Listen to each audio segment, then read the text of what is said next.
রে? এখন তুমি এভাবে আমার দিকে কেন তাকায় আছো? আজকে আমার সারাটা দিনই ফালতু গেছে কাজে। সবাই আমার দিকে তাকায় তাকায় হাসতেছিল আর কানে কানে আমাকে নিয়ে কথা বলতেছিল পুরো দিন। তোমার অবস্থা দেখে তোমাকে যে কাজ থেকে বের করে দেয় নাই এটাই বেশি। কি পড়ে গেছো তুমি কাজে? কি পড়ছি মানে?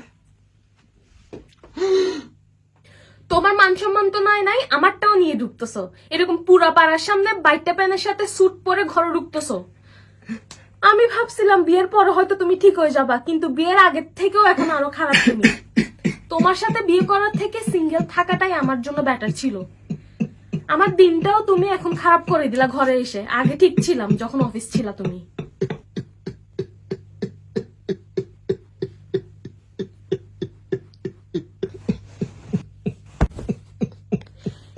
এই কি হইছে?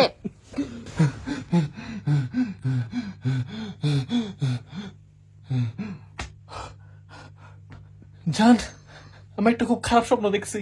কি স্বপ্ন দেখছো? স্বপ্নে তুমি আমার উপর অনেক চিল্লাচ্ছিলা। চিল্লাচ্ছিলাম কেন? কি করছো তুমি স্বপ্নে?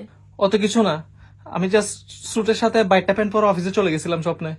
স্যুটের সাথে বাইটটা প্যান? তুমি এখানে আমার মান সম্মান ডুবাচ্ছ, এখন স্বপ্নতেও ডুবাচ্ছ। বিয়ের আগে ভাবছিলাম বিয়ের পরে ঠিক হয়ে যাবে, চুপ, বেয়াদব। কিন্তু তুমি স্বপ্নে এগুলো একবার আমাকে বলছো না, আবার কেন বলতেছো?